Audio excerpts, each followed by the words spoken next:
So good morning guys. और 6 मई के current affairs के रिवीजन वाले वीडियो में सबसे पहले हम पुराने महीने के करंट अफेयर्स का रिवीजन करेंगे। तो पहला प्रश्न आपसे पूछा जा रहा है, कृषि भूमि को पट्टे पर देने वाला देश का पहला राज्य कौन सा बना था? तो उत्तराखंड बना था। उत्तराखंड की कैपिटल देहरादून है और अभी इसने अपनी नई समर कैपिटल बनाने की घोषणा कर दी है, जो कि है गीरसेन। मुख्यमंत्री त्रिवेंद्र सिंह रावत है और गवर्नर है बेबी रानी मौर्य। फिर है, किस बैंक ने एटीएम कैशलेस निकासी सुविधा शुरू की थी? तो आंसर होगा आईसीआईसीआई बैंक ने। और अभी आपको याद होगा, इसने अपने ग्राहकों के लिए वॉइस सर्विस भी शुरू की थी। फिर है, वर्ष 2020 के लिए G77 की अध्यक्षता कौन सा देश करेगा? तो आंसर होगा गुयाना। गुयाना एक साउथ अमेरिकन कंट्री है और इसकी कैपिटल है जॉर्ज टाउन। G77 का भारत पार्ट है या नहीं है? भारत है। फिर है, वर्ल्ड इकोनॉमिक फोरम की आईटी गवर्नर्स कम्युनिटी के चेयरमैन किसे नियुक्त किया गया? सी विजय कुमार को। और अभी इसकी जो 50वीं बैठक हुई थी वो हुई थी स्विट्जरलैंड के दावोस में, और इसका जो हेडक्वार्टर है वो कोलोगनी स्विट्जरलैंड में है। स्थापना इसकी 1971 में हुई थी और इसके जो अध्यक्ष हैं वो है क्लॉस स्वेब। फिर है, ग्रीस की पहली महिला राष्ट्रपति बनी थी कौन? कटरीना सकेलारोपोलू। ग्रीस की कैपिटल एथेंस है। फिर है, वैश्विक भ्रष्टाचार धारणा सूचकांक 2019 में भारत किस स्थान पे रहा? 80वें स्थान पे। इंग्लिश में बोलेंगे तो ग्लोबल करप्शन इंडेक्स परसेप्शन 2019 में, और इसको जारी किया था इंटरनेशनल ट्रांसपेरेंसी ने। तो भारत तो इसमें 80वें स्थान पे रहा था, लेकिन इसमें टॉप पे रहा था डेनमार्क। फिर है, वैश्विक प्रतिस्पर्धा सूचकांक में भारत किस स्थान पे रहा? भारत 72 नंबर पे रहा था। इंग्लिश में बोलेंगे तो ग्लोबल टैलेंट कॉम्पिटिटिवनेस इंडेक्स, और इसमें भारत तो 72 पे रहा था और इसमें टॉप पे रहा था स्विट्जरलैंड। और इसको किसने जारी किया था? वर्ल्ड इकोनॉमिक फोरम ने। फिर है, इसरो ने गगनयान मिशन के लिए एक ह्यूमनॉइड रोबोट बनाया है और उसका नाम क्या रखा है? उसका नाम रखा था व्योमित्र। और गगनयान मिशन आप लोग जानते ही हो, दिसंबर 2021 के अंत तक 3 लोगों को 7 दिनों के लिए अंतरिक्ष में भेजा जाएगा। और अभी आपको याद भी होगा, गगनयान मिशन के लिए अंतरिक्ष यात्रियों को ट्रेनिंग दी जा रही है कहाँ पे? रशिया में। फिर इंडिया यूथ गेम्स के तीसरे संस्करण में टॉप राज्य कौन सा रहा था? तो महाराष्ट्र टॉप पे रहा था 256 मेडल के साथ। और ये जो यूथ गेम्स हुआ था तीसरा संस्करण, ये आपका असम के गुवाहाटी में हुआ था। और इसमें भी एक और पॉइंट याद रखो, 2 नए गेम इसमें शामिल किए गए थे, एक तो था साइकिलिंग और एक था लॉन बॉल। फिर है, भारत ने किस देश में अपना पहला महात्मा गांधी कन्वेंशन सेंटर खोला है? तो आंसर होगा नाइजर में। नाइजर एक अफ्रीकी देश है जिसकी कैपिटल है नियामी। बढ़ते आगे। फिर है, भारतीय आयुध निर्माण यानी कि ऑर्डिनेंस फैक्ट्री बोर्ड के अध्यक्ष किसे बनाया गया था? तो आंसर होगा हरि मोहन को। और ऑर्डिनेंस फैक्ट्री बोर्ड का हेडक्वार्टर है आपका कोलकाता में। 13वें दक्षिण एशियाई खेल ये कहाँ पे हुए? तो ये हुए थे नेपाल के काठमांडू में, ये दिसंबर की बात है। फिर है, अबू धाबी ग्रैंड प्री का खिताब किसने जीता था? तो ये जीता था लुइस हैमिल्टन ने। लुइस हैमिल्टन से पूछ सकते हैं ये किस कार कंपनी के ड्राइवर हैं? तो ये मर्सिडीज के ड्राइवर हैं। फिर G20 देशों का अध्यक्ष किसे बनाया गया? तो आपको पता ही है, सऊदी अरब को बनाया गया है। और अध्यक्ष बनाने से क्या मतलब होता है कि उस साल में जितनी भी उसकी बैठकें होगी, जैसे कि अब इस साल हो रही है ना, आप देख रहे होंगे ऊर्जा मंत्रियों की बैठक हुई, वित्त मंत्रियों की बैठक हुई, तो जो भी बैठक होती है उसकी अध्यक्षता करेगा कौन? सऊदी अरब करेगा। और जो इसकी मेन बैठक होगी G20 समिट नवंबर के आसपास होगी, वो सऊदी अरब के रियाद में ही होगी। फिर अंतरराष्ट्रीय गुलामी उन्मूलन दिवस, ये हमने मनाया था 2 दिसंबर को, और 2 दिसंबर को हम विश्व कंप्यूटर साक्षरता दिवस और नेशनल पॉल्यूशन कंट्रोल डे भी मनाते हैं। फिर है, हज प्रक्रिया को डिजिटल बनाने वाला पहला देश बना कौन सा? भारत। इसका मतलब ये हो गया, हज पे जाने वाले सभी यात्रियों की जो पूरी प्रक्रिया होगी वो डिजिटली पूरी की जाएगी। फिर नए CGA यानी कि कंट्रोलर जनरल ऑफ अकाउंट्स, ये कौन बने? तो सोमा रॉय बर्मन बनी थी, यानी कि हिंदी में बोलेंगे तो लेखा महानियंत्रक। और कैग कौन है हमारे? कैग यानी कि controller and auditor general Rajiv Mehrishi हैं। फिर है, भारत और किस देश के बीच में मित्र शक्ति नाम का अभ्यास हुआ था? तो श्रीलंका और भारत के बीच में हुआ था, ये दिसंबर की बात है और ये इसका 7वां संस्करण था। अच्छा, कहाँ पे हुआ था? तो पुणे के औंध सैन्य स्टेशन में। फिर है, Syed Modi international badminton championship में महिला एकल का खिताब किसने जीता था? तो ये जीता था कैरोलिना मारिन ने। और ये कहाँ की प्लेयर है? ये स्पेन की प्लेयर है। और पुरुषों में बात करेंगे तो विजेता रहे थे चीनी ताइपे के वांग जू वेई। फिर है, मैक्सिको अंतरराष्ट्रीय पुस्तक मेले में गेस्ट ऑफ ऑनर के रूप में शामिल एशिया का पहला देश कौन सा बना था? तो आंसर होगा भारत। बढ़ते हैं आगे। अच्छा स्टूडेंट्स, आप लोगों को याद दिला दूं, अगर आपको वीडियो अच्छा लग रहा है तो प्लीज वीडियो को लाइक करके शेयर जरूर कर देना अपने दोस्तों में। मैं आपको अभी इसलिए बता रहा हूं क्योंकि लास्ट में जाकर के आप लोग भूल जाते हैं, तो इसको शेयर करना मत भूलना। बढ़ते हैं आगे। तो चलिए अभी कल के करंट अफेयर्स को भी रिवाइज कर लेते हैं। पहला प्रश्न आपसे पूछा गया था, कोविड-19 के चलते गेंद को चमकाने के लिए जो क्रिकेटर होते हैं वो लार यानी कि थूक का या फिर पसीने का इस्तेमाल करते हैं, उस पर प्रतिबंध लगा दिया अभी किसने? ऑस्ट्रेलिया ने। और ऑस्ट्रेलिया भी न्यूज में भी था क्योंकि आईसीसी T20 रैंक में पहली बार ये टॉप पे रहा है और आईसीसी टेस्ट रैंकिंग में भी ये इस बार टॉप पे रहा है और आईसीसी ओडीआई रैंकिंग में टॉप पे है इंग्लैंड। फिर है किस बैंक ने हैशटैग हम हार नहीं मानेंगे ये सॉन्ग जारी किया? किस बैंक ने? HDFC बैंक ने। और इस सॉन्ग को लिखा है प्रसून जोशी ने और इसको संगीत दिया है AR रहमान ने। HDFC बैंक की टैगलाइन क्या है? We understand your world. इसके MD CEO है आदित्य पुरी, मुंबई में हेडक्वार्टर है।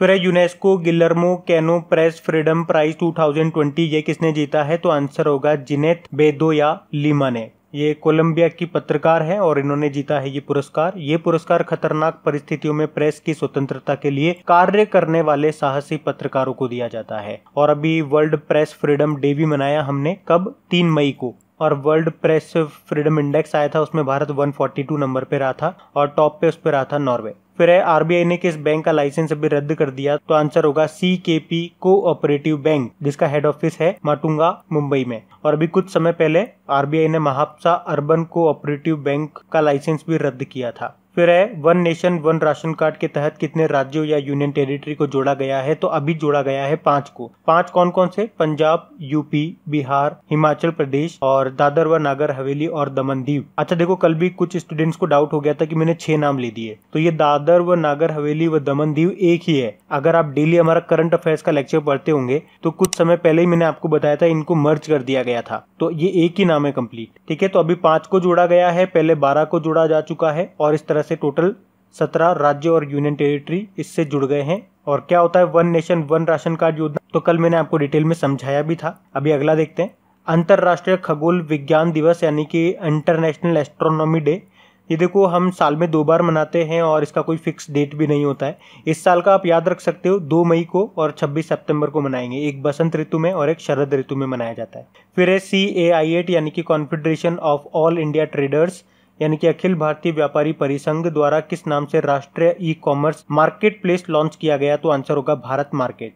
फिर है विश्व बैंक समूह ने वाइस प्रेसिडेंट ऑफ इंटीग्रिटी के रूप में किसे नियुक्त किया? तो आंसर होगा मोहम्मदो डायगन। वर्ल्ड बैंक हेडक्वार्टर इसका वाशिंगटन DC में है, डेविड मालपास इसके अध्यक्ष हैं। फिर है आर्कटिक जलवायु की निगरानी के लिए अपना पहला आर्कटिक M उपग्रह यानी कि सैटेलाइट लॉन्च किया किसने? रशिया ने। रशिया की कैपिटल मॉस्को है, करेंसी है रूबल और इसके प्रेसिडेंट है व्लादिमीर पुतिन, प्रधानमंत्री हैं मिखाइल मिशुस्तिन। फिर है एग्रो एंटरप्रेन्योर फैसिलिटेशन डेस्क शुरू किया किसने? तो आंसर होगा त्रिपुरा सरकार ने। फिर यस बैंक ने मुख्य जोखिम अधिकारी के रूप में किसको नियुक्त किया? ये जोखिम अधिकारी को बोलेंगे chief risk officer, Neeraj Dhawan answer होगा। यस बैंक के MD CEO हैं प्रशांत कुमार और एक्सपीरियंस अवर एक्सपर्टाइज इसकी टैगलाइन है। फिर है विश्व स्नूकर चैंपियन पीटर एबडन ने अपने स्नूकर खेल से संन्यास की घोषणा कर दी है। किस देश के हैं ये इंग्लैंड के हैं। और भारत के एक स्नूकर चैंपियन है, उनका नाम क्या है? पंकज आडवाणी है। बढ़ते हैं आगे।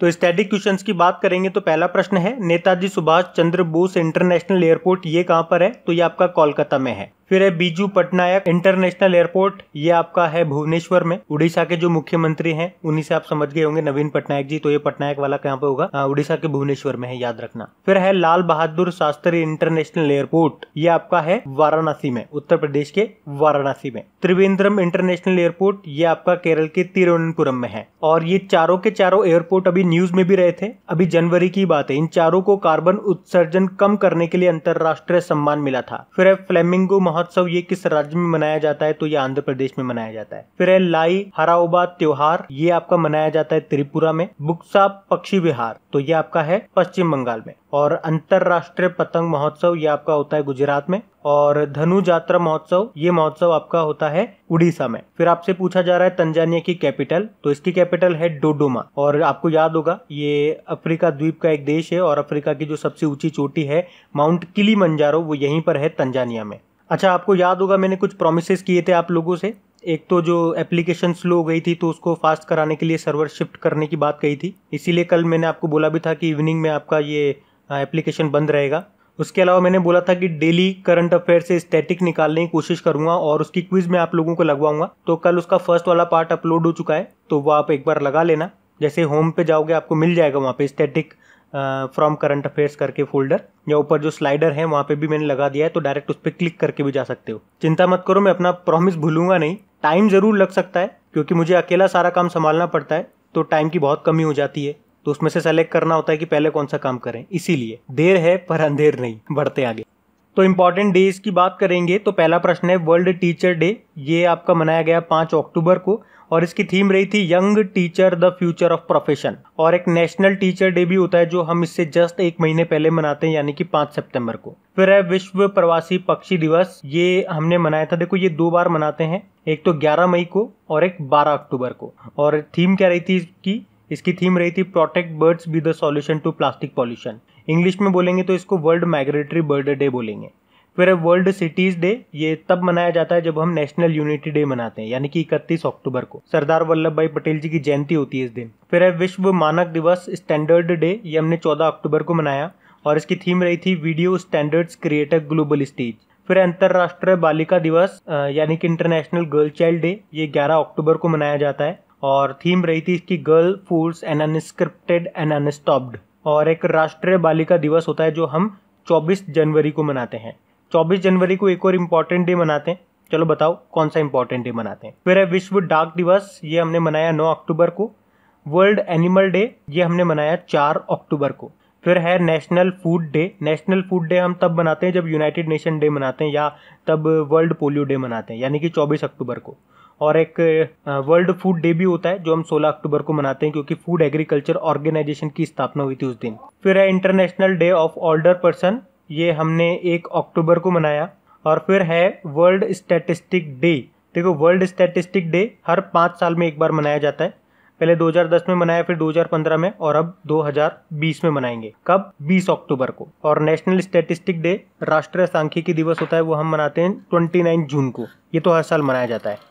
तो गाइज ये था आज का हमारा करंट अफेयर्स का रिवीजन वाला वीडियो। अगर वीडियो अच्छा लगता है, हेल्पफुल लगता है तो प्लीज इसे लाइक और शेयर जरूर करिएगा। और इसका तो मैं ऑडियो बना करके खबरी एप्लीकेशन पे भी अपलोड कर देता हूँ। अगर रिवीजन करने का आपका मन करता है या जब भी आप फ्री हो तो उसको आप सुन जरूर लिया कीजिए, आपका रिवीजन ही होगा उससे। आप कुछ क्वेश्चन आपसे पूछे जाएंगे, उन्हें आप सॉल्व करिएगा, बाकी इनको कल सॉल्व करते हैं। ये रहे क्वेश्चन आपके सामने।